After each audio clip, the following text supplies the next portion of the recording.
Hey, Sound Engraver here. Welcome back to my channel and welcome to some more SuperCollider. Today I wanted to show you the gate argument. This is a really handy argument to implement when you're working with things like live processing, but it's also good for sound experimentation and sounds. Because if you want to hold anything indefinitely, for an indefinite amount of time, you need the gate argument. Let's just go ahead and demonstrate. So let me first evaluate my FM synth. Now here, you've seen these synths before if you've seen my previous FM synthesis videos, but here I've added the gate argument. Now the gate argument comes with two values, 1 or 0 or positive or non-positive. We have it set to the positive value by default, and it is also set after the array of envelope values here.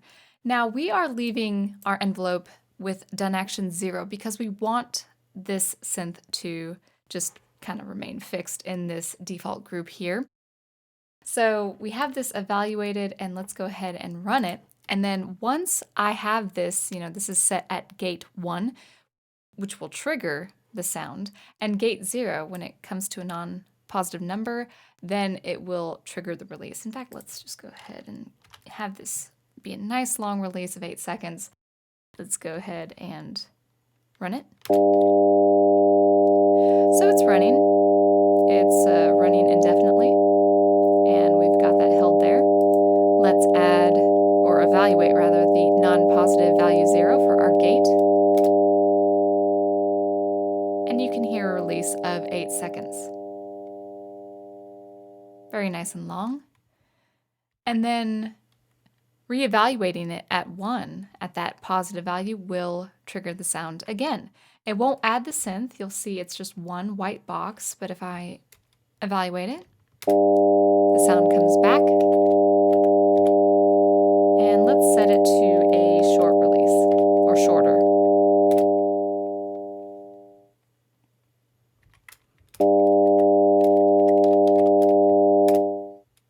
And there we go. And you can do a hard command if you want to release the synth there. Now, let's go ahead and look at our trigger control. It behaves just a little bit differently. We are setting our T gate. I think you would name this T_gate, set it to the default of 1, and have that, of course, be where your gate argument is after the envelope array of values there, and keeping our done action 0 again. So we have our synth def. The sound is ready on command to ignite, so to speak.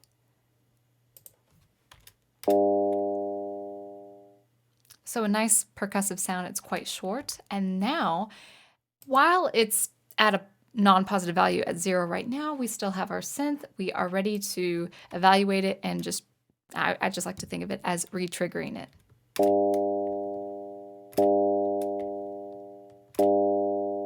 From 1 to 0, going from 1 to 0. And let's modify the sound.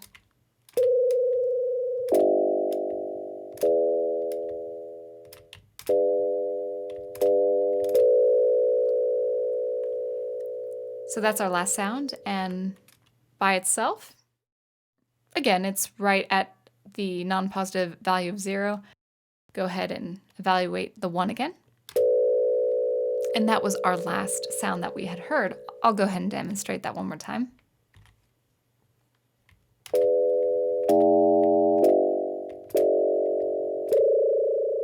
That's pretty distinctive. And there we go. Our synth remembers the last sound triggered. Now, for something like live processing, which you will see in a future video with my FM synthesis and live voice, I do want to hold it indefinitely and then have it be released on my command. So for this, we need to include a release node argument. Before we get into that, here is an envelope that I generated there. There we go. And you can see we have our, well, there it went, our attack value, our decay, attack, decay, sustain, release, the typical ADSR envelope, decay of 2 seconds, a sustain of 0.5. I think that might be more relative, and then a release of 4 seconds. So you saw the shape of the envelope. We'll just go ahead and plot that again. There we go. Looks pretty beautiful. Nice sharp attack. And then we'll decay. And then right when we hit this point here, the synth will sustain indefinitely. And then once we switch the gate from the positive to the non-positive value, 0, it will have this nice long slope-like release of 4 seconds. So let's go ahead and see what that sounds like. And here we do have the done action too, I forgot to mention. And you know what, I'm going to go ahead and command period there just to make sure all this is nice and clean, because I can't remember if I released the previous synth. Yeah, I certainly did not. All right, so we have our synth. So we kind of heard that quick attack, and then the gate 0. A release of 4 seconds. So our release node here is the value of 2, and 2 is the third value in the attack, sustain, or rather attack, decay, sustain, release. So sustain being our third value, and 0, 1, 2 being, 2 being the third value of the array, that is our sustain. So it will remain at that fixed point before you set it to 0 here, and then it will release.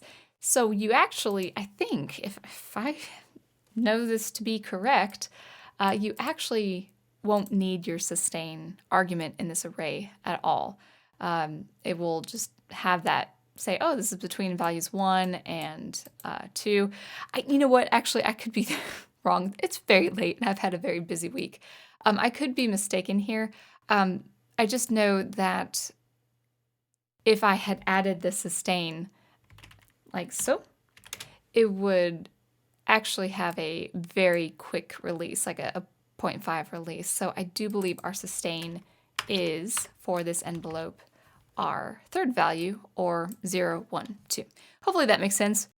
Let's go ahead and evaluate this again and run it.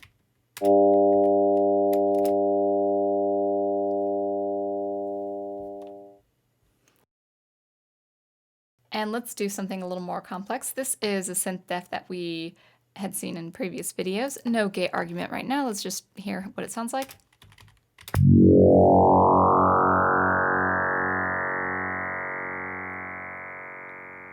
Now we will add our gate all the way down here with our done action 2. And of course our gate set to 1. And just like before, we have our release node 2 hitting at the sustain. And I think that is the same envelope we had used before. And let's go ahead and hear how this works.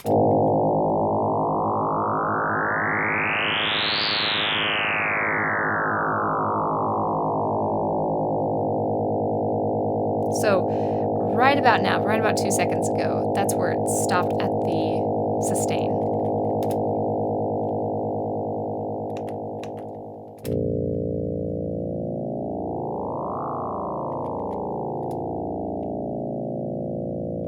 There we go. Oh, and I just realized the envelope will be different between the attack and the release. I did forget to input these values here, but that's okay. It makes things dynamically interesting.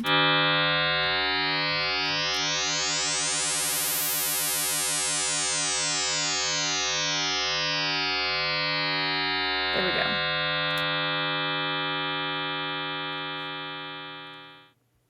So I may have been a little clumsy not incorporating the specific names for this envelope here, but you do get the idea that, gate, especially with this release node here, I would say is very, very handy when you want to work with just a variety of sounds all at once, simultaneously, and just, triggering them to release on, your own time, or your preferred time rather. So all this will be really handy when we get into live effects. So looking forward to that.